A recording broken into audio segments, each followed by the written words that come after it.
This is a very sensitive subject. It's female genital cutting, also known as female genital circumcision. Now, I am a female. I am an African American woman. I am a board certified OBGYN who was trained in the United States. So, what do I know about female genital cutting? To be honest, there was no education of such in medical school. There was limited experience in residency. My education pretty much came from learning about it online and then doing self-reading and self-education. Eventually, I had the opportunity to travel to Somaliland, where I was able to see women who had type 3 female cutting.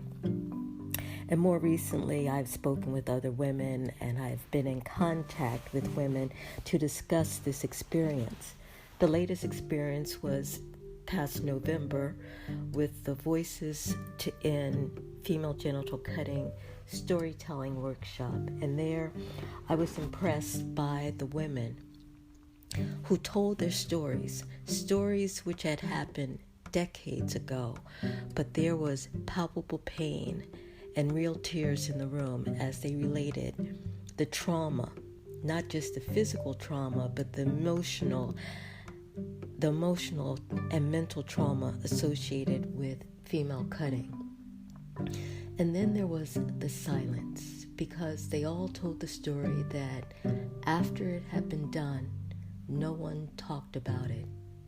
There was no discussion about what had just happened. And so they've lived their lives with this secret, understanding that it's just something that we do, and not fully understanding what was actually done, not fully appreciating what changes have been made to their external genitalia. But yet these were strong women who had decided to speak up and to speak out against this victimization. And so what I was able to share with them was that of the perspective of a U.S. trained doctor who had not seen many cases of female cutting. And what I said to these women was that in many instances, the doctors that you may be seeing are not aware and do not know how to address this problem. And that unless it's pointed out to them, it may get overlooked, especially if it's a type 1 or a type 2 cutting. And it puts these women in the unique position of being educators, of showing doctors and explaining to them their own anatomy. In order to do that, these women have to do the bold step of educating themselves, looking in the mirror, and finding out exactly what has been altered in their body. And all of this has to impact their sexual perspective, how they relate to sexual activity, one would assume. But I have met women who have said, even with the cutting, they are sexually active, they are able to enjoy sex, and the cutting has not affected them in any way.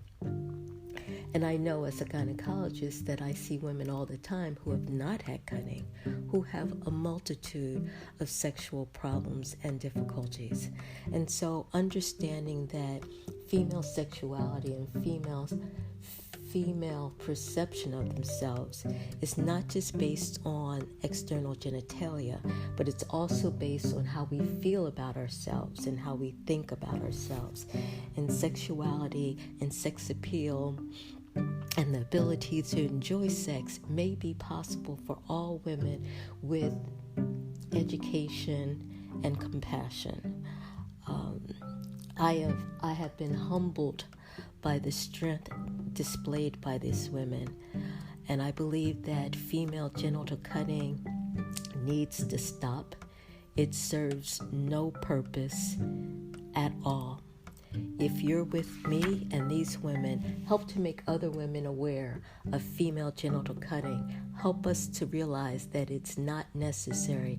It's no more necessary than foot binding, which was practiced decades, hundreds of years ago. Foot binding was a practice in China which served no real purpose. And eventually people were able to accept that and leave it behind. And I am now hoping we do the same with female genital cutting.